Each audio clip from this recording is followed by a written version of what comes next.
Okay, in this section, we're looking at leaderboards. Again, our tournament is underway. We can see through holes. Here's how they're going.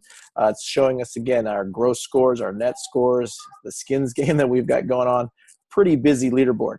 Also, from time to time, it's best to go back and check on the team assignment page. What we're going to see here is that, again, everybody except these two teams, because the three dots are still here, they've engaged on the leaderboard. So what we're going to see is there'll be no Moore Miller team and no big ball on the leaderboards, but they can figure that out when they don't see themselves on the leaderboard when they finish. Or again, you can hit those three dots and take over scoring for them. Here too. So this is what we would call sort of the back end leaderboard. If you look at the public leaderboard, we could hit on this. It's going to open up a new window for us at the top of the screen.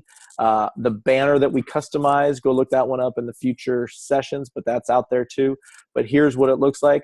And again, we can sort our players by gross, by net, by skins games, and then we can scroll this as well.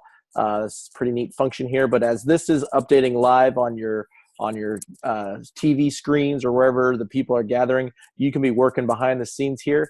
Some of the things you can do, again, if all of these columns are a little bit overwhelming, we can go into this cogwheel here. And again, we're really just playing a net event, so we don't need to show the strokes or the gross skin. So I'm going to take that off. It's going to clean up my leaderboard a little bit, sort everything through.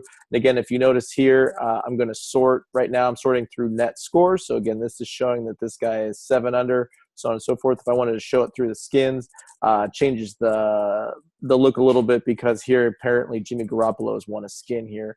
But again, if I'm doing that, all of that is updating over here live. So notice when I took the gross out, it will eventually update and take those scores out as well. So that's how you update leaderboards. Again, going back to this side too, what we remember before, we had taken out the Ring Montana Rice team. And so let's say they've now turned in their scorecards. I can hit on this pencil here and start putting in some scores for them. Again, if you're doing a fancy event in which you want to put some spotters on every 3 holes to take a picture of your scorecards, you can do live scoring without actually having them do live scoring.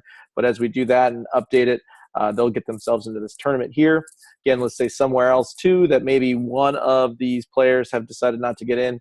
Coming over here to this icon, this will take away scoring. Sometimes in some of our corporate events, Jimmy will have made a hole-in-one on every hole. That's going to make your leaderboard look weird. So we could take that over, and Jimmy will no longer be able to dominate the scoreboard. Maybe there's a chance of a disqualification or somebody had to go home early. I can then also too remove the player and delete the scores from the tournament by just hitting this trash can here. But again, easy way to do it. Again, looking at sort of that public leaderboard, using your display banners, and everything is nice there. So that is leaderboards.